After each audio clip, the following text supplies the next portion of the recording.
Permítame, vamos a orar y vamos a poner este tiempo en manos del Señor. Señor, indignos somos delante de ti, si no fuera por tu Hijo amado Jesucristo. ¿Cómo nos presentaríamos, Señor? Gracias por este tiempo que nos permites. Gracias porque a través de tu Hijo amado Jesucristo, porque a través de lo que Él ha hecho por su pueblo, hoy tenemos, Señor, la posibilidad de presentarnos, hoy tenemos la posibilidad de estar en unanimidad y estar, Señor, en unidad, en un mismo sentir, en un mismo espíritu, anhelando ser saciados, Señor, a través del poderoso Evangelio, anhelando, Señor, ser confrontados y edificados a través de tu Escritura. Por eso clamamos en esta mañana para que seas tú, mi amado Señor, a través de tu Espíritu Santo, dándonos luz, Señor, por medio de la palabra, dándonos luz por medio de lo que tú has dejado allí condensado, Señor, y de lo que vivieron nuestros hermanos en la historia, Señor. Porque a través de esto, Señor, podemos tener un vivo reflejo, Señor, de lo que nosotros, Señor, podemos ser en cierta forma, Señor, como iglesia, como hermanos. Gracias, mi amado Dios. Usa, Señor, mis labios, Señor, para que tu palabra sea expuesta y que seas tú, Señor, el que te lleve siempre el honor, la gloria y el poder. En el nombre de tu Hijo amado Jesucristo oramos. Amén.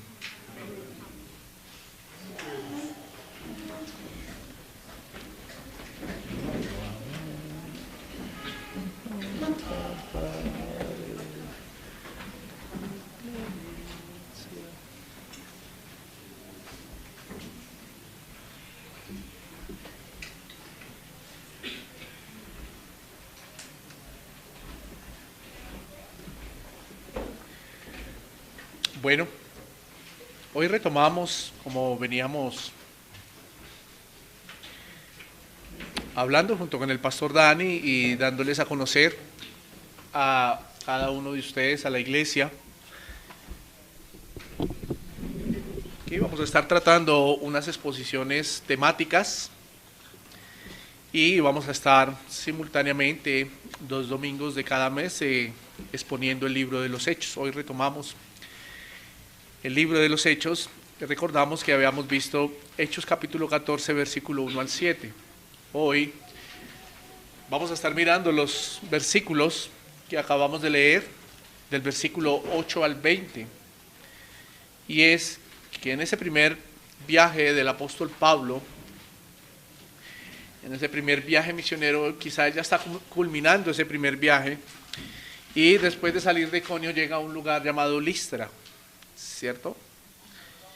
Y antes de empezar a desglosar o empezar a exponer lo que el Señor nos va a permitir ver a través de este pasaje, quiero compartirle el título que le he puesto en esta mañana a la enseñanza, y es el primer viaje misionero del apóstol Pablo y Bernabé en Listra, enfrentando los desafíos del tradicionalismo al llevar el mensaje del Evangelio.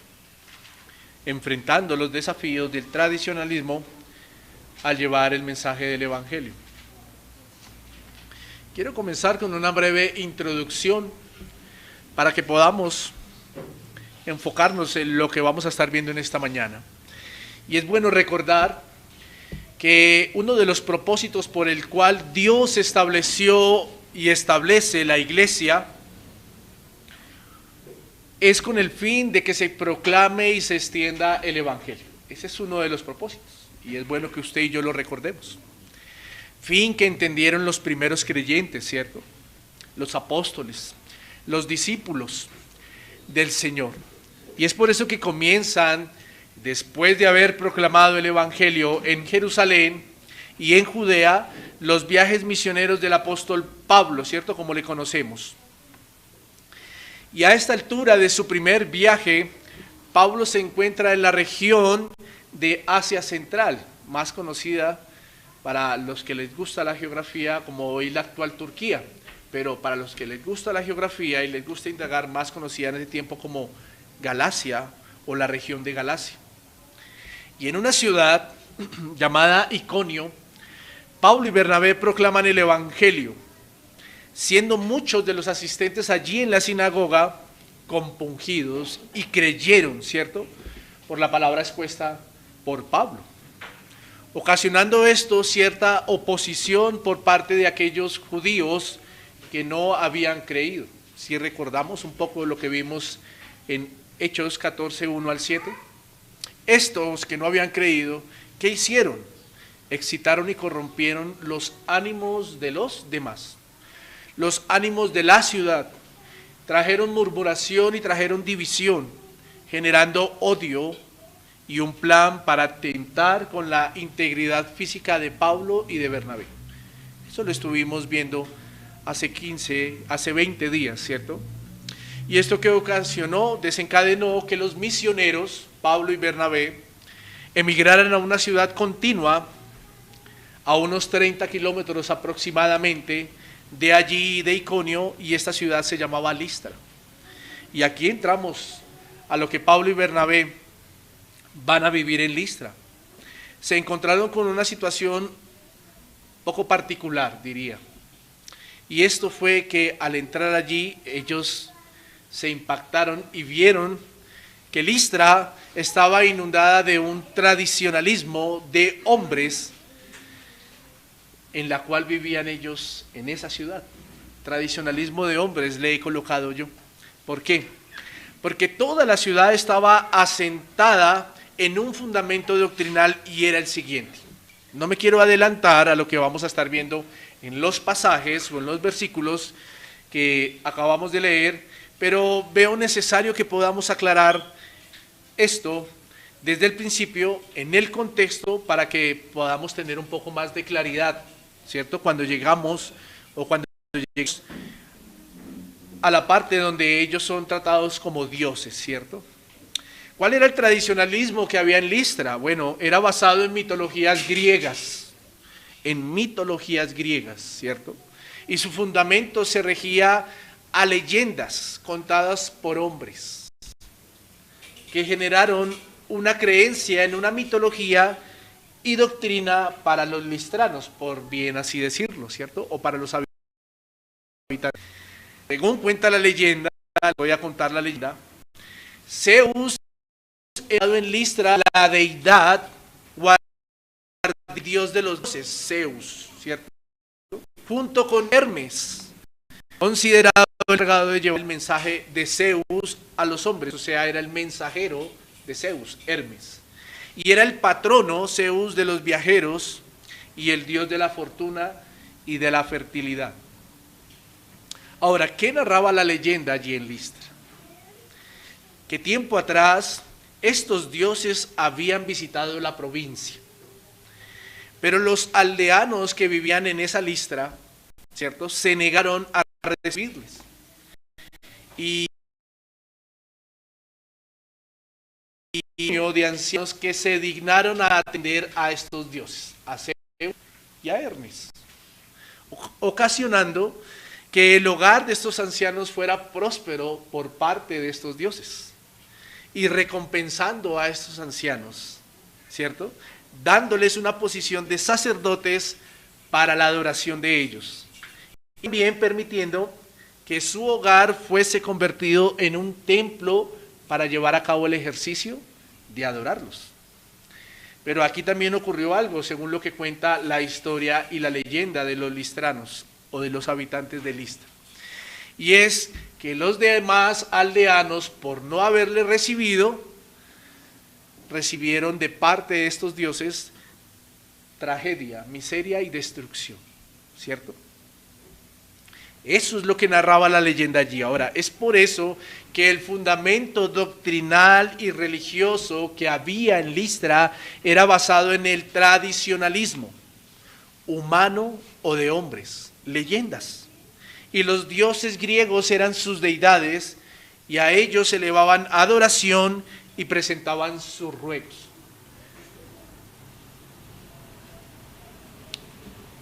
Hago esta corta introducción es porque nos lleva a que vayamos desmenuzando el pasaje para que en su contexto histórico usted y yo, según lo narrado por Lucas, podamos tener un poco más de claridad lo que estaba pasando allí, podamos ser edificados y podamos ser enseñados de lo que narra la historia a través del libro de los Hechos. Y de lo que el Señor, a través de la luz de su Espíritu, nos quiere enseñar en esta mañana. Ahora, quiero desglosar o he tratado de hacer una estructura del pasaje en 4 puntos. Y el primer punto que vamos a estar mirando esta mañana, el Evangelio en medio del tradicionalismo y las providencias de Dios. El Evangelio en medio del tradicionalismo y las providencias de Dios. Vamos a estar mirando el versículo 8 al 10 de nuevo y quiero leerlo para que podamos tener el contexto de este primer punto. Versículo 8 dice: y cierto hombre de Listra, sentado, imposibilitado de los pies, cojo de nacimiento, que jamás había andado, este oyó hablar a Pablo, el cual fijando en él sus ojos y viendo que tenía fe para ser sanado, dijo a gran voz: levántate derecho sobre tus pies. Y él saltó y anduvo. Para empezar a mirar bajo este enunciado, este primer punto, es bueno que recordemos con qué propósito llegaron Pablo y Bernabé a Listra, ¿cierto? Si es claro que ellos salieron corriendo de Iconio porque querían atentar contra sus vidas según lo que había pasado allí. Pero hay un propósito por el cual, y ese propósito es el propósito principal, por el cual ellos salieron a Listra, ¿cierto? Y quiero que miremos desde el versículo 6 y 7 del mismo capítulo, para que usted y yo lo recordemos. Hechos 14, el 6 y el 7. Mire lo que dice la Escritura. Habiéndolo sabido, huyeron a Listra y Derbe, ciudades de Licaonia, y a toda la región circunvecina. ¿Con qué propósito? Y allí predicaban el Evangelio. La misión principal de estos hombres, extender la palabra del Señor, hacer conocer el nombre de Cristo, predicar el Evangelio. Ellos no con el ánimo de esconderse, claro, porque como dice el versículo 6, habiéndolo sabido, ¿qué supieron ellos? Que iban a atentar contra sus vidas. Ellos huyeron con el ánimo de esconderse, pero también tenían un ánimo principal y era el de seguir haciendo lo que Dios les había mandado. ¿Y era qué? Extender, predicar el Evangelio.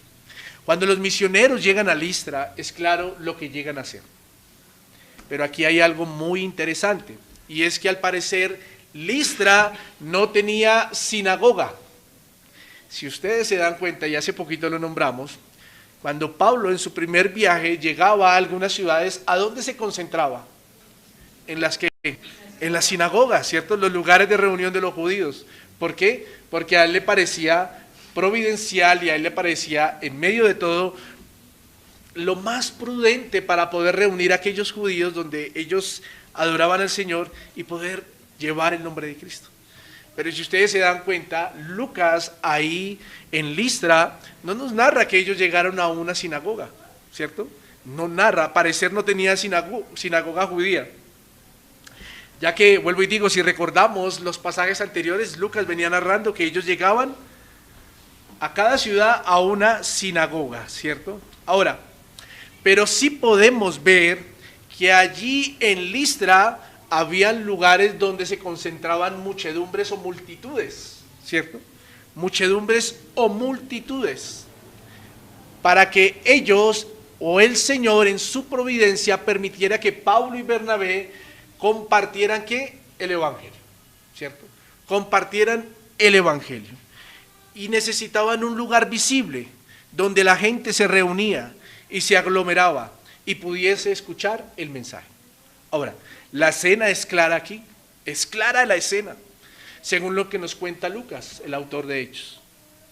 Donde Pablo y Bernabé se encuentran predicando, había un hombre que lisiado, imposibilitado, ¿cierto? No podía caminar.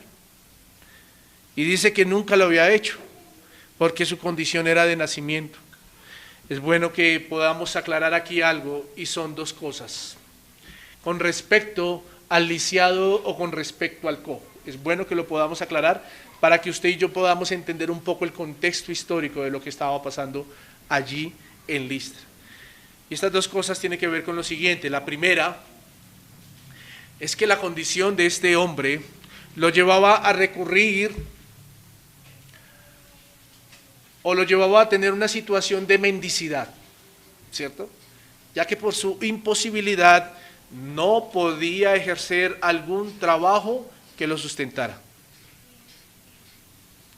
Y la segunda, con referencia a este hombre, es que en aquellas culturas, aunque yo aquí hice un paréntesis, y aunque hoy no cambia mucho la situación, estas personas imposibilitadas físicamente eran usadas por sus familias o por gente sin escrúpulos, con el fin de sacar provecho de ellos, ¿cierto? ¿Para qué? Para pedir dinero y hacer negocio con ellos con el fin de llenar sus arcas, usándolos como medios de ganancia. Por eso le dije que puse entre paréntesis, hoy en día hay muchas situaciones o en muchos lugares que no cambia este tipo de situación o de vivencia. Ahora, quería dejar claro estos dos puntos con referencia al cojo, porque es bueno que usted y yo entendamos el por qué este hombre recurría a estar en lugares públicos, ¿cierto? Pidiendo limosna, ¿cierto? Pero ya era por su condición o porque era usado. Siendo una de las dos situaciones, por lo general estos tipos de personas se ubicaban o eran ubicados en lugares públicos o estratégicos bastante concurridos para obtener mayor número de limosnas. Lo que nos deja ver que este hombre lisiado no pasó desapercibido cuando Pablo estaba hablando. No pasó desapercibido cuando Pablo estaba predicando o estaba enseñando. Mire lo que dice el versículo 9 del pasaje que estamos viendo en esta mañana. Lucas dice que este oyó hablar a Pablo. Cuando dice este se refiere a quién? Al hombre lisiado. Lo que nos deja ver que en el ejercicio que el hombre hacía de pedir limosna o que el hombre hacía de estar en un lugar público, sus oídos fueron inquietos por el mensaje que se llevaba o por el mensaje que el apóstol Pablo predicaba. Sus oídos fueron inquietos.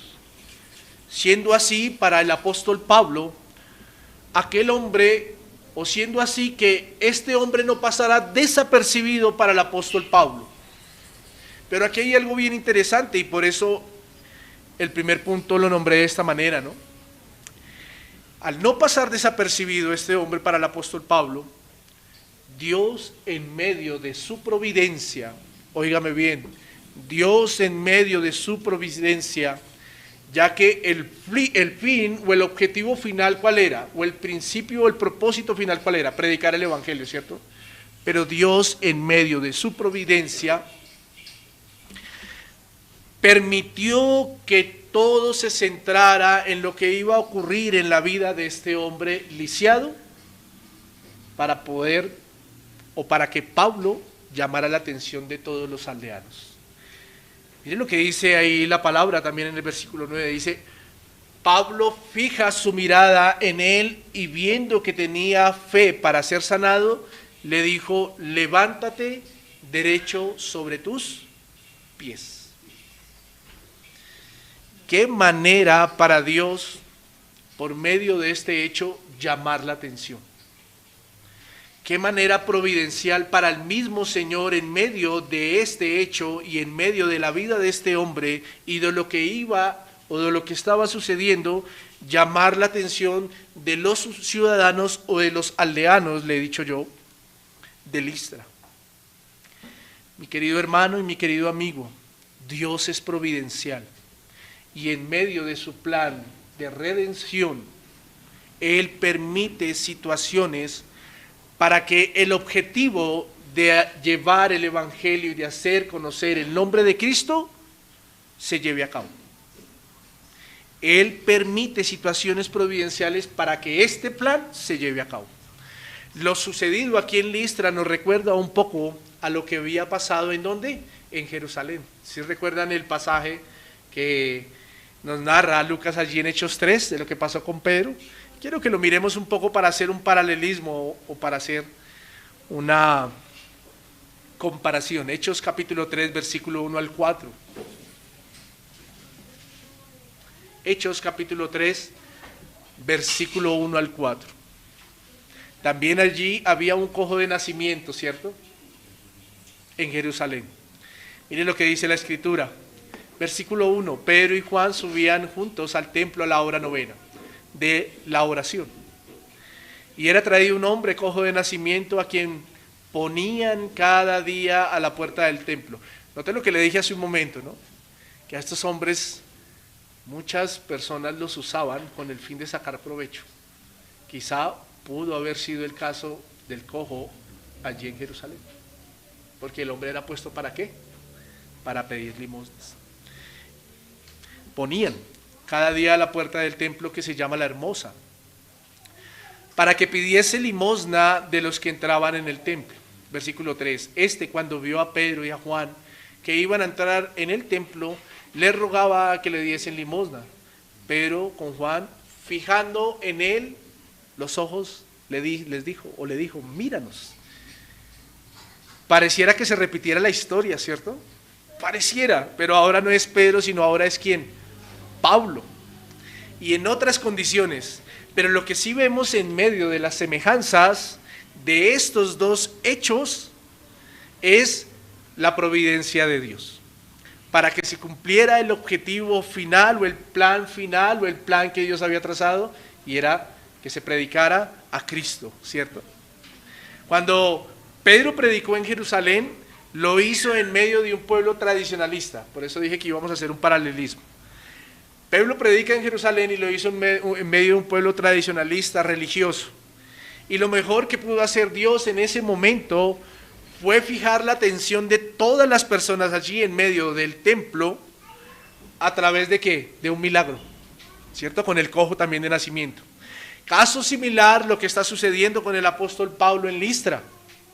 Estaba en un lugar también tradicionalista, ¿cierto? Con una doctrina fundamentada en mitologías de hombres. Y lo mejor que pudo hacer Dios allí en Listra también fue que en medio de este lugar permitió algo también con un cojo de nacimiento. Dios es providencial para lograr un objetivo. Y ese objetivo, ¿cuál era? También dar a conocer el nombre de Cristo. Ya lo vimos, ¿cierto? El propósito principal. Mis queridos hermanos y amigos, un milagro sucedió allí. Allí sucedió un milagro en la vida de este hombre, que también era un hombre conocido por la multitud como el cojo de Jerusalén. Ahora, y la fe que el Señor permitió en este hombre lisiado fue una fe ocasionada. Fue una fe ocasionada porque escuchó el mensaje de Pablo. Porque él escuchó lo que Pablo estaba hablando. Notemos que aquí se corrobora lo que el mismo Señor nos habla a través del apóstol Pablo más adelante en una carta a los romanos. Romanos capítulo 10, versículo 17. Romanos capítulo 10, versículo 17. Miren lo que dice. Así que la fe es por el oír, y el oír por la palabra de Dios. ¿Por qué quiero aclarar esto? Porque en medio del tradicionalismo, mis queridos hermanos y amigos,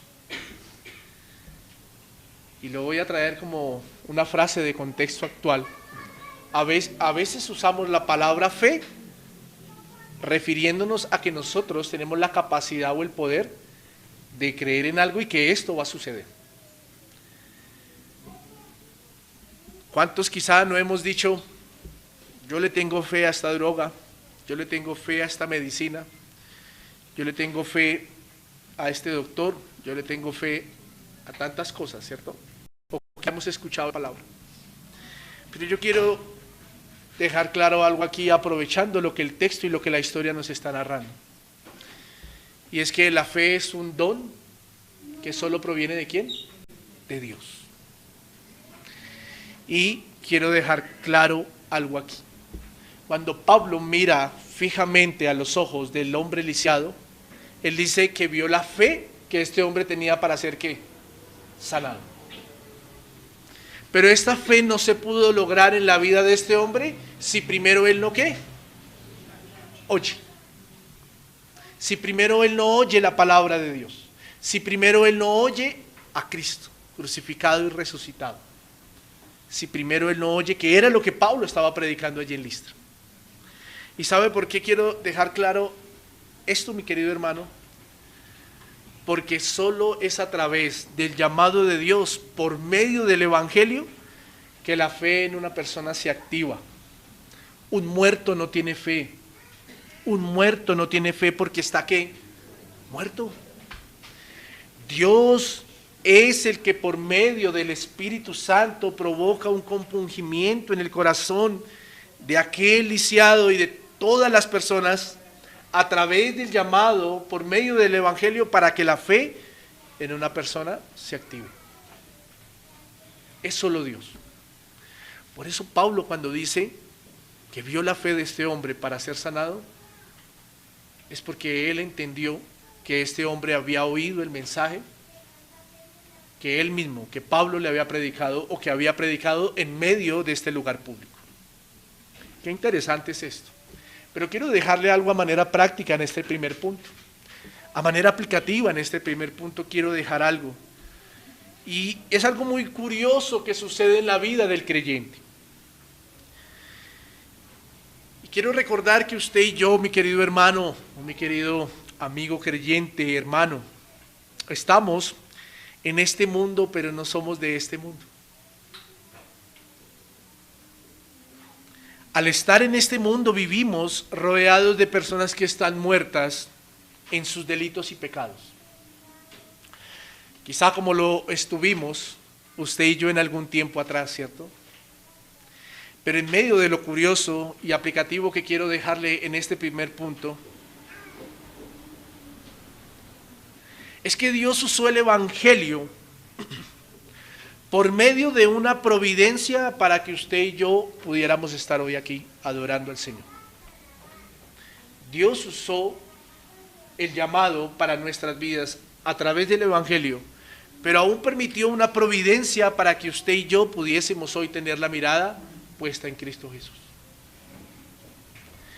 Y es por eso, mi querido hermano, a modo aplicativo, que la iglesia debe tener presente, como lo decía en la introducción, que uno de los propósitos por el cual Dios ha establecido la iglesia es la proclamación del Evangelio a través de ¿quién? De sus miembros. Surge aquí unas preguntas que quiero hacer. ¿Cuántos de nosotros no hemos tenido la oportunidad como la que se le presentó a Pablo y Bernabé? Preguntémonos en esta mañana. ¿Cuántos de nosotros quizá no hemos tenido la oportunidad como la que Pablo y Bernabé se les presentó? Es claro, mi hermano, que a nosotros como pueblo del Señor nos falta discernir los tiempos y las situaciones en las que vivimos. Es claro que muchas veces enmudecemos porque nos avergonzamos del Evangelio, puesto que el mundo es contrabíblico y nos atemorizamos que seamos señalados, burlados, juzgados por hablar de Cristo. ¿Cuántas veces no hemos tenido la oportunidad, mi querido hermano, en medio de providencias de Dios, para proclamar el nombre de Cristo? Quiero compartirle una frase que escribí aquí, o una afirmación que me atrevo a decir y me atreví a escribirla, pero quiero soportarla con una conclusión. Y es que si entendiéramos, ¿cierto? Si entendiéramos las providencias del Señor para que en medio de ellas se llevara a cabo el propósito principal, que es el plan de redención a través del llamado por el Evangelio, las iglesias estarían llenas. Se lo voy a decir otra vez. Si entendiéramos las providencias del Señor para que en medio de estas providencias se llevara a cabo el propósito principal de extender el Evangelio, que es el plan de redención a través del llamado por el mismo Evangelio, las iglesias estarían llenas. Por eso dije, me voy a atrever a decir esta frase con una buena conclusión. Esto no lo digo soportando que la conversión y el llamado depende del hombre, nunca lo digo por eso, sino lo digo en el contexto de que la iglesia le falta un poco más de entendimiento profundo de las situaciones para verlas como principios de oportunidad, para llevar el nombre de Cristo. Y todo bajo el contexto, vuelvo y digo, eclesial, entendiendo que somos parte de un cuerpo y que no somos ruedas sueltas. Quiero explicar un poco lo que acabo de decir. ¿Cuántos de nosotros no hemos tenido oportunidades providenciales en medio de nuestras familias? ¿Cuántos de nosotros no hemos tenido oportunidades providenciales en medio del lugar donde nos movemos o estamos, trabajos, actividades cotidianas, estudios, universidades, colegios?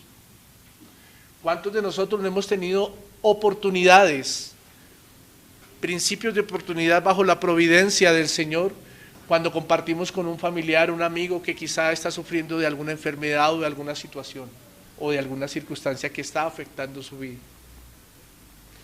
Pero aquí la pregunta es interesante, como lo decía hace un momento. ¿Aprovechamos estas situaciones o estas providencias del Señor para poder compartir el Evangelio? Me voy a adelantar a algo que escribí más adelante. Pero si usted ve Hechos 14, 8 al 20, según lo que estamos narrando, según lo que estamos viendo a través de lo que Lucas nos narra, ¿cuántos creyeron en Listra?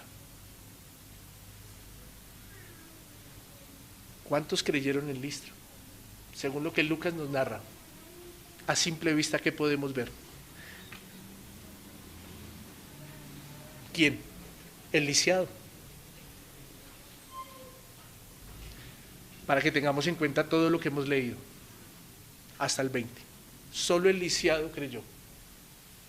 Providente el Señor, providente, que en medio de una ciudad, en medio de aldeanos, quizá multitudes, porque Lucas usa la palabra multitud, ¿cierto? Y cuando en Hechos se habla de la palabra multitud es porque se está hablando de mucha gente. Pero a veces, mi querido hermano y amigo, nosotros no aprovechamos las providencias o los principios de oportunidad que el Señor nos permite. Porque el Evangelio se empieza a opacar en medio del tradicionalismo que podemos ver con las personas que compartimos. ¿A cuántos no nos han parado en algún momento cuando vamos a hablar de Cristo y nos han dicho de la siguiente manera: no, mijito, usted no me hable de eso porque yo soy y creo así? Es respetable, pero nunca nuestra boca debe callar o enmudecer para lo que Dios nos ha llamado o para el propósito que Dios nos ha puesto, y es hablar de Cristo. ¿Cuántos de nosotros, vuelvo y reitero, cuántos de nosotros, bajo esos principios de oportunidades que se presentan en nuestras familias, callamos o enmudecemos? Pablo y Bernabé sabían el propósito al cual ellos habían sido llamados. Y hablaban en lugares públicos, hablaban de Cristo. Y aún el Señor, en medio de lo que les había prometido y en medio de sus providencias, permitió esto en la vida de este hombre lisiado para llamar la atención ¿de quién? De toda una ciudad. Mis queridos hermanos, cuando vivimos en medio de familias tradicionalistas, cuando trabajamos en medio de empresas tradicionalistas, cuántos nos movemos en medio de circunstancias con personas tradicionalistas.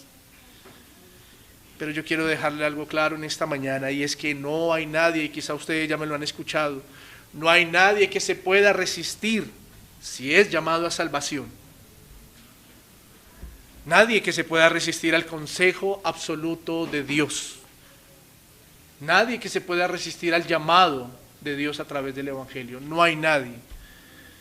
Y la iglesia es la herramienta principal. Su vida, mi querido hermano, mi vida es la herramienta principal, la herramienta para compartir todo el consejo de Dios. Esto me lleva a un segundo punto, y lo vamos a ver en el versículo 11 al 13, y es bajo el contexto que estamos mirando en Lucas, en Hechos capítulo 14, que Lucas nos narra. La idolatría es un síntoma del tradicionalismo.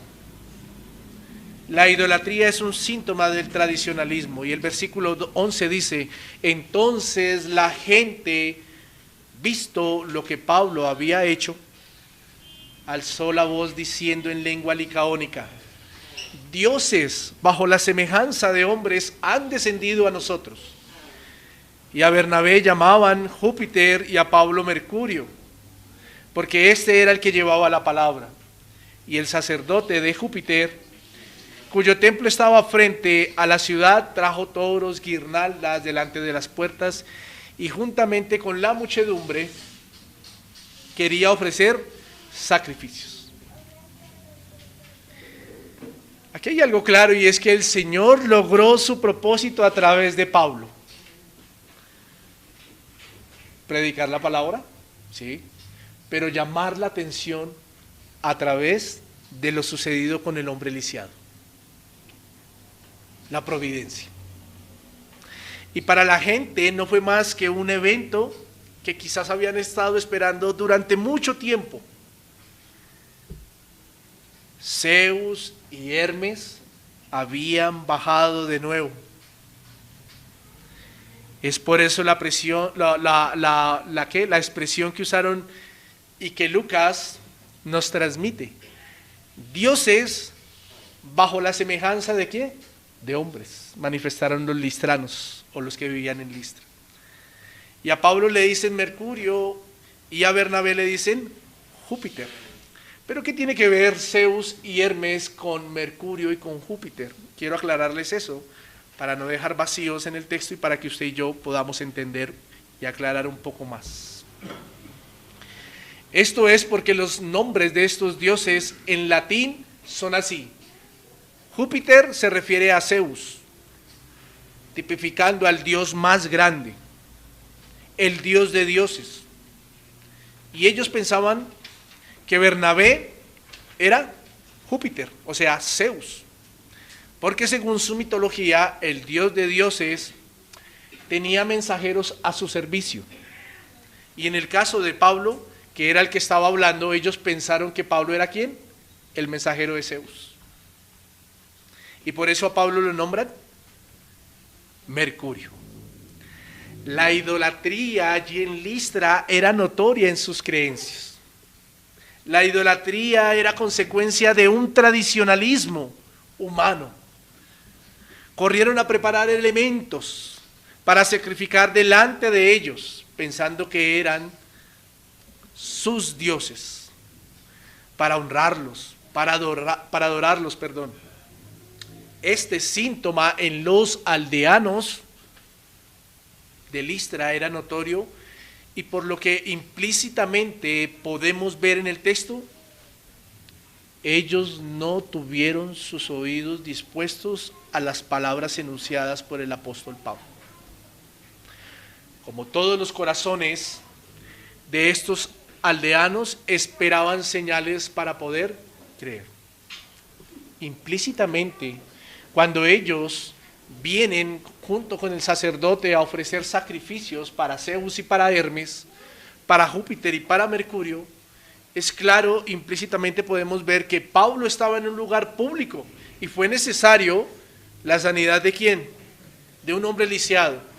O sea que podemos nosotros llegar a la conclusión que mientras Pablo hablaba en medio de la multitud, ellos no tuvieron oídos para oír. Ellos no tuvieron oídos para oír. Y el Señor, en medio de su providencia,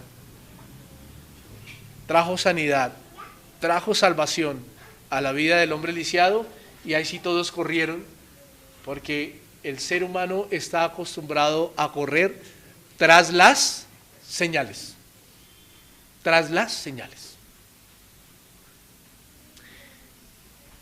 Es bueno, mi querido hermano, en esta mañana que recordemos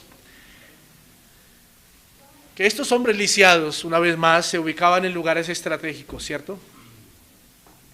La multitud pasaba, permanecía, la multitud iba de un lado para el otro, y allí en medio de esos lugares Pablo predica el Evangelio, y el único que oyó fue este hombre lisiado. Este hombre lisiado. Es tanta la idolatría que había en Listra que quisieron adorar a hombres pensando que en ellos estaba la salvación o la bendición que esperaban. Pero yo quiero recordar algo en esta mañana, y es algo claro que la Escritura nos deja y nos enseña. Y eso que nos enseña la Escritura no es solo para el creyente, sino para toda la humanidad. Y es que según la revelación de Dios o la revelación natural de Dios hacia el hombre, no hay otro Dios fuera de él. No hay otro Dios fuera de él. Miren lo que dice la Escritura en la carta del apóstol Pablo a los Romanos, capítulo 1, versículo 18 al 20.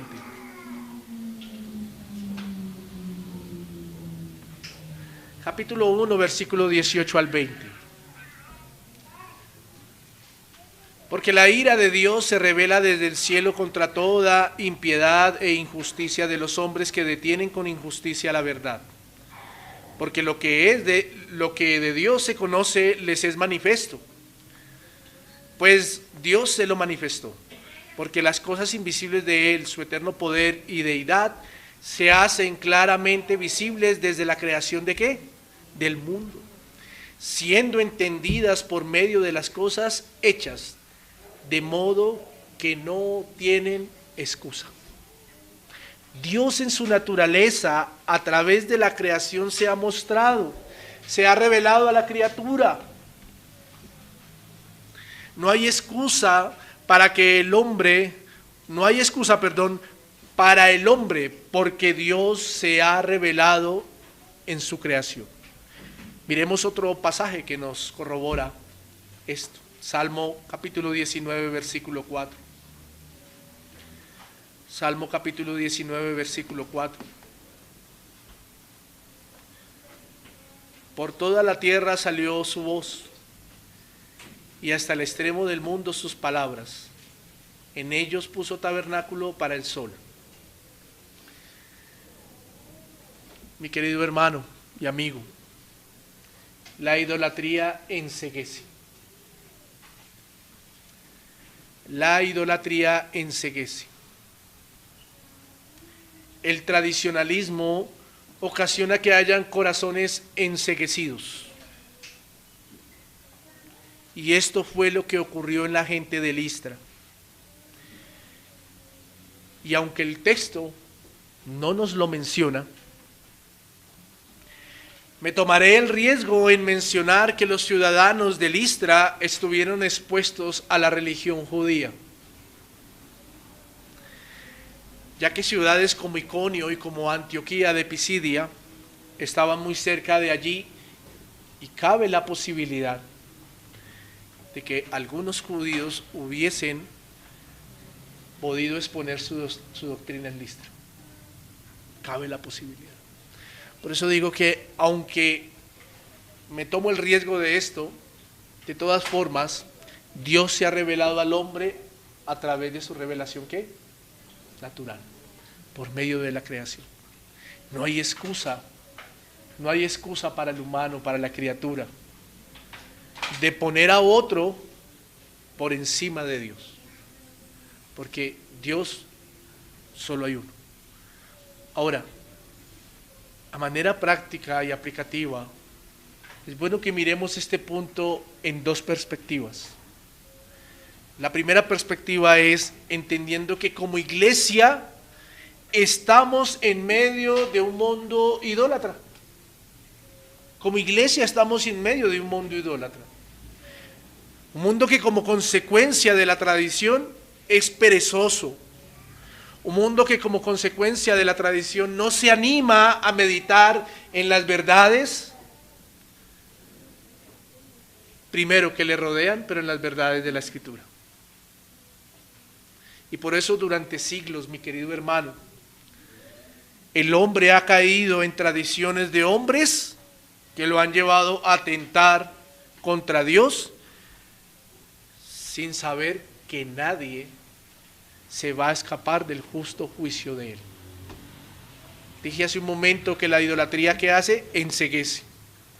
Y en medio de este mundo idólatra, en medio de este mundo tradicionalista, el ser humano se ha vuelto ciego, perezoso. No medita en lo que Dios ha revelado a través de la Escritura. No medita en las verdades de Dios a través de la revelación natural. No quiere conocer las verdades. Y por eso el tradicionalismo lo lleva a tener una vida idólatra y enceguecida. Dije que íbamos a mirar las aplicaciones de este punto bajo dos perspectivas. Ya dije la primera. La segunda es, y abro signo de pregunta, ¿qué estamos haciendo como iglesia para contrarrestar las costumbres tradicionalistas idólatras? ¿Qué estamos haciendo como iglesia? Pero también es de preguntarnos si también como iglesia también estamos cayendo en idolatría. El querer venerar hombres, el querer ofrecerles sacrificios por tenerlos en alta estima, es parte de lo que como iglesia podemos estar cayendo indirectamente en esta idolatría. Pero también como individuos idolatramos a personas o elementos que se vuelven en cierta forma importantes para nuestras vidas. Tanto que los ponemos por encima de Dios, obviando lo que Él nos enseña en los mandatos del Decálogo, en la ley, en el primero y segundo mandamiento. Quiero invitarlo a Éxodo capítulo 20, versículo 2 al 6.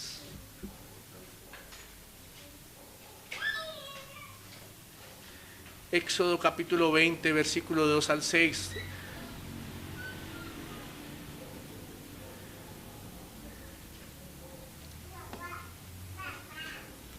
Mire lo que dice la Escritura y nos la recuerda el Señor hoy. Yo soy Jehová tu Dios que te saqué de la tierra de Egipto, de casa de servidumbre. No tendrás dioses ajenos delante de mí.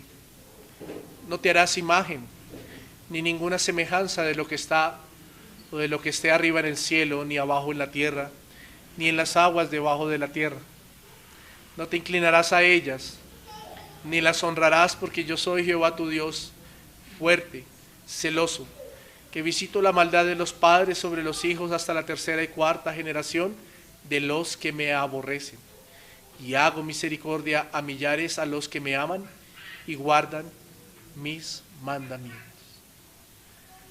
Es claro que aunque los mandatos fueron dados a Moisés, aunque los mandatos fueron dados al pueblo de Israel, estos mandatos siguen vigentes para el pueblo de Dios, para toda la criatura. Porque a través de ellos viene el conocimiento del pecado. Pero como le dije, a través de manera aplicativa, en esta perspectiva, quiero hacer una pregunta y es: ¿cuántos de nosotros hemos colocado un elemento o una persona aún por encima de Dios? ¿Qué hay en nuestro corazón? ¿Qué tradicionalismo quizá nos ha llevado a tener nuestros ojos enceguecidos y hemos puesto más importancia a elementos o a personas aún por encima del Señor?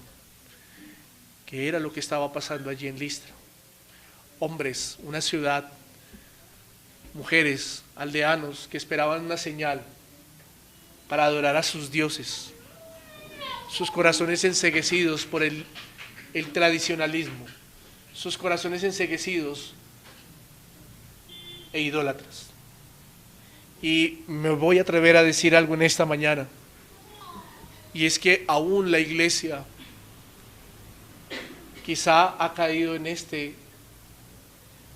ceguera, quizá ha caído también en este tradicionalismo, porque hoy en día queremos buscar al mejor predicador, porque hoy en día queremos buscar las mejores iglesias, porque hoy en día queremos honrar y presentar sacrificios a los hombres que se paran al frente. ¿Acaso esto no es idolatría? ¿Acaso el que se lleva la honra, la gloria y la adoración no es Dios? A través de su Hijo amado Jesucristo.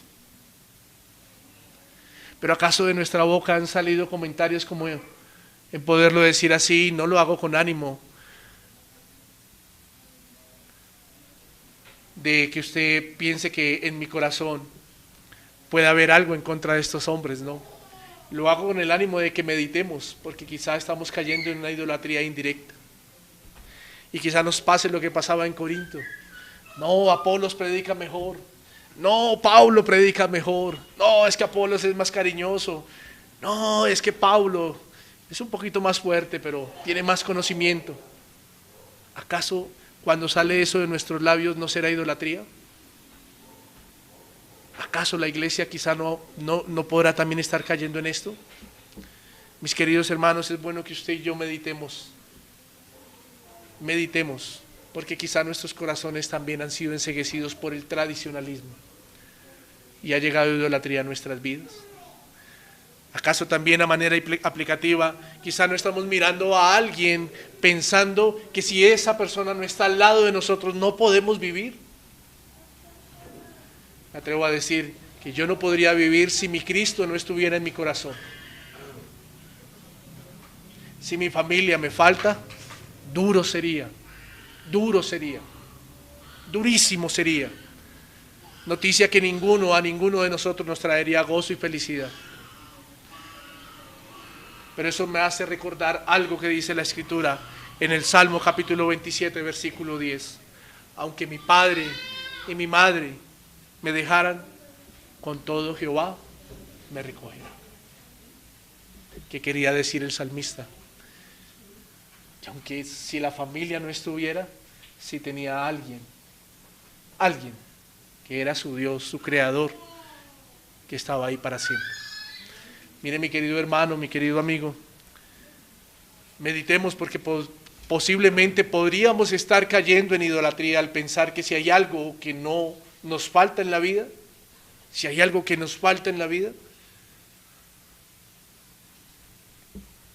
desmayaríamos.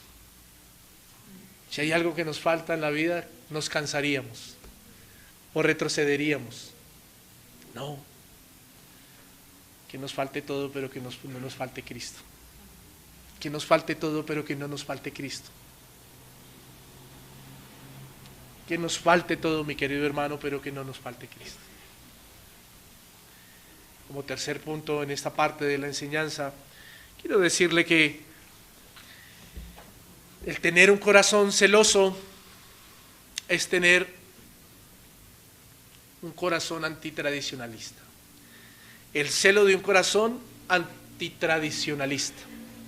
Qué interesante lo que ahora vemos aquí en el transcurso del texto y lo que sucedió en la historia allí en Listra. Los aldeanos o los ciudadanos decidieron presentar sacrificio a Zeus y a Hermes, a Júpiter y a Mercurio. ¿Quiénes eran? Pablo y Bernabé, ¿cierto? Pero aquí hay algo interesante, y es que Lucas usa una frase muy común en algunos pasajes. rasgaron sus vestiduras. ¿Quién rasgó sus vestiduras? Pablo y Bernabé. Y se atrevieron a lanzarse en medio de la multitud cuando ellos estaban en esta situación. Rasgaron sus vestiduras y se atrevieron a lanzarse en medio de la multitud. Habían muchas personas. La palabra multitud en Hechos nos denota que no eran pocos, eran muchísimos.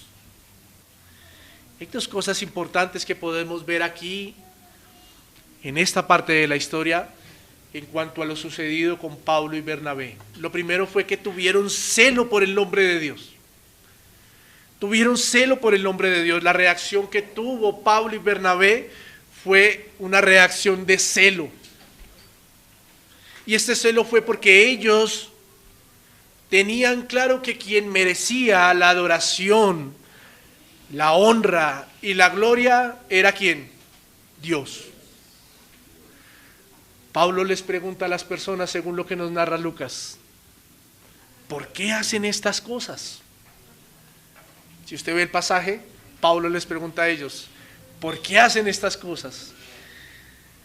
Era claro que cuando Lucas se refiere que ellos rasgaron sus vestiduras, es muestra de que en Pablo y Bernabé hubo dolor, dolor por el nombre de Dios. Dolor porque por parte de los misioneros, al ver que la persona de Dios estaba siendo igualada con hombres pecadores, ellos tuvieron celo en su corazón. Pero además de eso,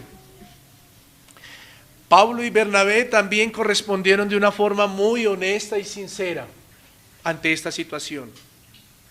Al no avalar el comportamiento de la gente, en el sentido de que su corazón se guardó del orgullo y de la altivez. No respondieron al afecto de ser honrados y adorados. No respondieron a ese afecto de ser adorados y de tener aceptación, sino más bien con un corazón transparente delante de Dios, dieron testimonio de lo que realmente Cristo había hecho en sus vidas. ¿Cuántos hombres buscan la gloria? ¿Cuántos hombres buscan la gloria?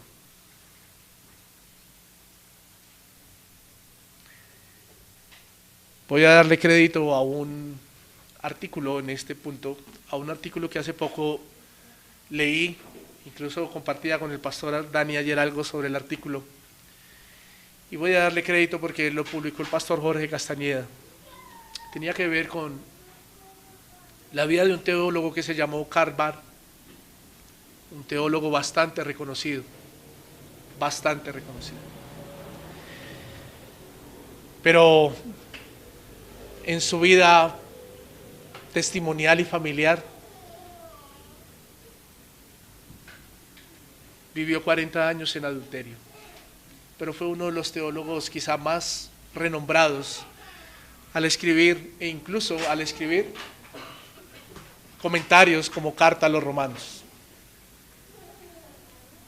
Pero vivió 40 años en adulterio. ¿Dónde está el celo por Dios? ¿Dónde está el celo por Dios? Hombres que creen que porque hay conocimiento en sus mentes, que porque tienen estudio, pero sus vidas son oscuras. Y hombres que creen que están bien delante de Dios. Pablo y Bernabé nos dan una muestra de lo que es tener celo por el nombre de Dios. Pablo y Bernabé dieron una muestra de lo que es verdaderamente ser testigos de Cristo, para no llevarse la honra y la gloria. Que el único que merece gloria y honra es Cristo, y que lo poco que el Señor nos ha permitido o les permitió a ellos tener de conocimiento, de servicio, de talento en sus dones, que lo poco que tuvieron ellos en su vida, pues solo por el Señor. Pero el hombre hoy quiere buscar protagonismo. Las personas hoy quieren buscar protagonismo. Todos queremos servir. Pero yo le hago una pregunta: ¿dónde sirve más una persona o un miembro de la iglesia? ¿Aquí detrás de un púlpito? ¿O donde el Señor lo ha puesto a través de sus roles y a través de lo que el Señor ha dejado para su vida? Sería una muy buena pregunta que usted y yo meditáramos. Porque a veces queremos el protagonismo, pero a veces nuestros hogares están en oscuridad. A veces queremos el protagonismo, pero a veces nuestra vida social, nuestros vecinos, ¿qué concepto tienen de nosotros? A veces queremos el protagonismo, pero nuestros negocios o trabajos, para aquellos que negocian y trabajan, ¿cómo se están llevando? Le dije que habían dos cosas importantes que podíamos ver aquí en esta parte de la historia. La primera fue que tuvieron celo por el nombre de Dios, pero la segunda fue que contrarrestaron el tradicionalismo con la verdad. Contrarrestaron el tradicionalismo con la verdad. Pablo, después de que les preguntó por qué hacían estas cosas y después de manifestar su celo por Dios, les recordó la verdad del evangelio que les había expuesto. El versículo 15, mi querido hermano, en la versión que nosotros acabamos de leer, ¿cierto? Lo dice de esta manera: y diciendo Bernabé, y diciendo, varones, ¿por qué hacéis esto? Nosotros también somos hombres semejantes a vosotros, que os anunciamos que de estas vanidades os convertáis al Dios vivo, que hizo el cielo y la tierra, el mar y todo lo que en ellos hay. Pero quiero leerle ese mismo versículo 15 en la versión de las Américas. No cambia nada, no cambia nada. Y mire lo que dice: y os anunciamos, en la Reina Valera no pronuncia esto, pero en la versión de las Américas lo dice, y es: y os anunciamos el evangelio para que os volváis de estas cosas vanas a un Dios vivo. ¿Qué había hecho Pablo y Bernabé? ¿Anunciaron qué? El evangelio. ¿Cómo contrarrestaron el tradicionalismo? ¿Cómo contrarrestaron su doctrina allí en medio de Listra? A través de pronunciar el evangelio. Es notorio que después de que Pablo y Bernabé llegaron a Listra, hicieron lo que debían hacer: predicar el evangelio, predicar el evangelio. Y esta parte del pasaje nos deja ver que ellos habían escuchado, y además de eso les manifiesta el poder de Dios a través de recitarle las escrituras.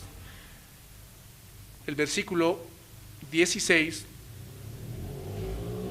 del pasaje que estamos leyendo dice lo siguiente.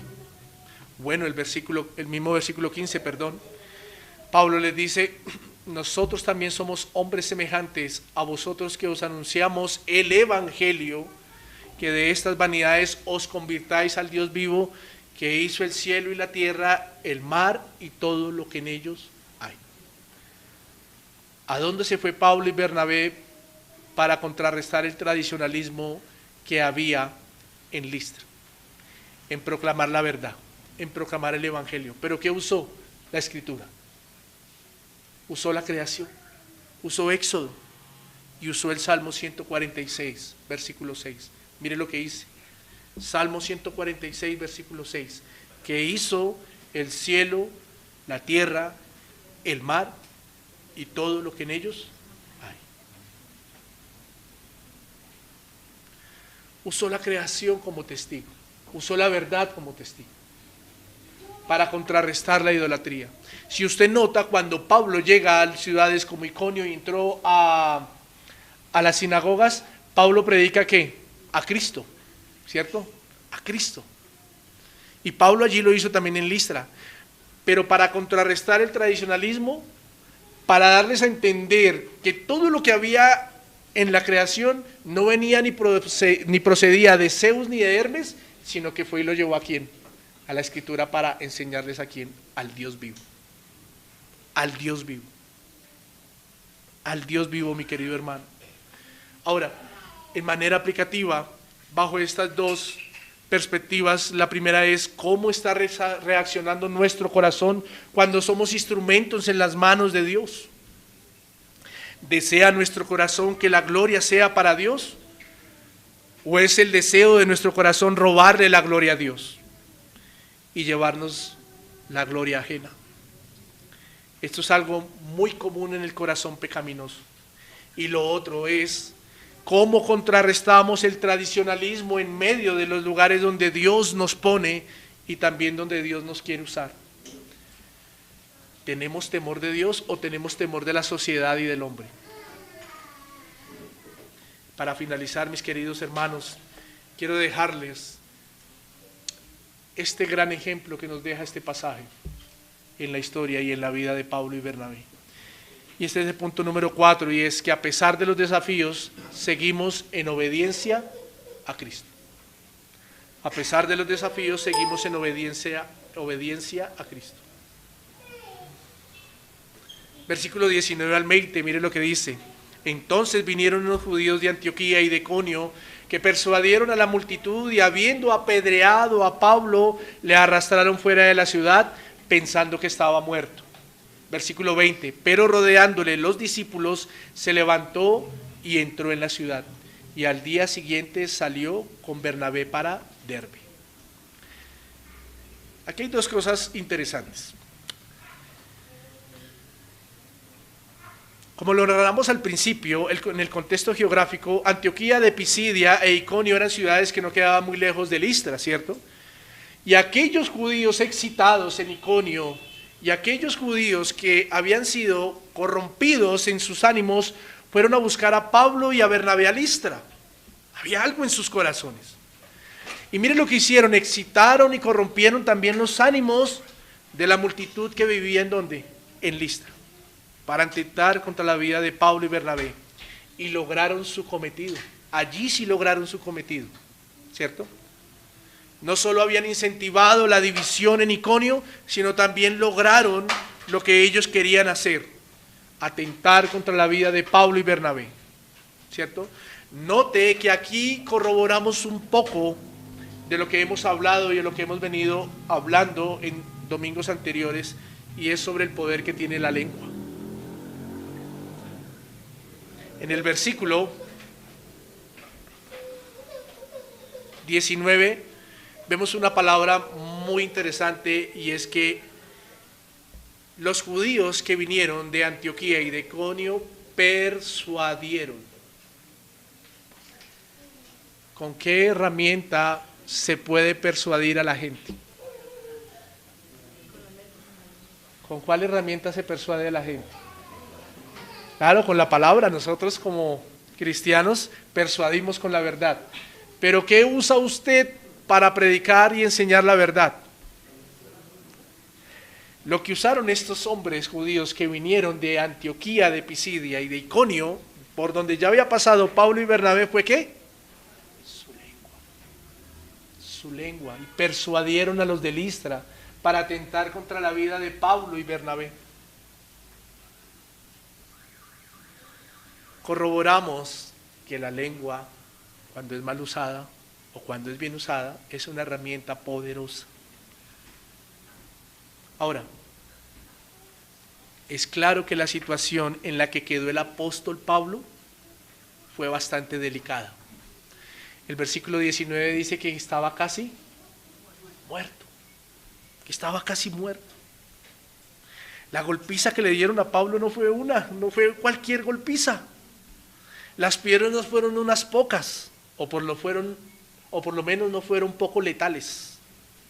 Al parecer la ira de la muchedumbre recayó sobre el apóstol Pablo hasta tal punto que él estaba al borde de la muerte. Pero hay algo interesante aquí, y el versículo 20 nos enseña y dice que Pablo al día siguiente partió con Bernabé hacia Derbe. A punto de morirse, y al otro día se levanta y le dice a Bernabé, yo lo voy a poner en este escenario, y le dice a Bernabé, Bernabé, hagámosle porque aquí no termina el trabajo que Dios nos ha encomendado. Hagámoslo. Al día siguiente se levantó y al día anterior estaba casi muerto. Casi muerto. Yo no sé si a usted, mi hermano, yo no sé si a usted no le confronta nomás el leer estos dos pasajes, pero cuando yo leía esto, me sentía diminuto, me sentía pequeño y me sentía bastante confrontado. Y le pedía perdón al Señor. Porque lo voy a decir a título personal. ¿Cuántas veces yo he buscado la primera excusa para no obedecer a lo que el Señor me ha mandado? ¿Cuántas veces yo no le he dicho al Señor, uy, Señor, hoy, es que hoy, Señor, es que hoy, sí, y también tengo que reconocer, situaciones se presentan en la vida, pero cuando nuestro corazón quiere buscar excusas, cualquier situación es válida para no obedecer al Señor. Cualquier situación es válida para no obedecer al Señor. Pero cuando uno mira la vida de Pablo y Bernabé, y cuando uno mira a Pablo al borde de la muerte, y al otro día levantarse, o sea, imagine nomás la escena, imagine la escena, quizá con cicatrices, quizá con heridas abiertas, quizá aún botando sangre, perdóneme que lo ponga de esta, pero aún levantarse y decir, y es literal, cuando usted busca aquí el original, esto es literal, esto no es que al otro día quieren marcar un tiempo de una semana o de un mes, no, es literal. Es literal. Por eso, a pesar de los desafíos, mi querido hermano, usted y yo debemos seguir obedeciendo al Señor. A pesar de lo que se pueda presentar en la semana, en la vida, usted y yo debemos seguir obedeciendo al Señor. A pesar de los tradicionalismos que podamos enfrentar a diario en nuestra familia, en nuestras vidas, usted y yo debemos seguir obedeciendo al Señor. ¿Qué mejor manera de cerrar este pasaje o esta enseñanza recordando lo que Pablo, recordando lo que la Escritura nos deja aquí escrito? A lo último pensaba, porque si usted se ha dado cuenta, he dejado aplicaciones y he dejado prácticas en cada uno de los puntos.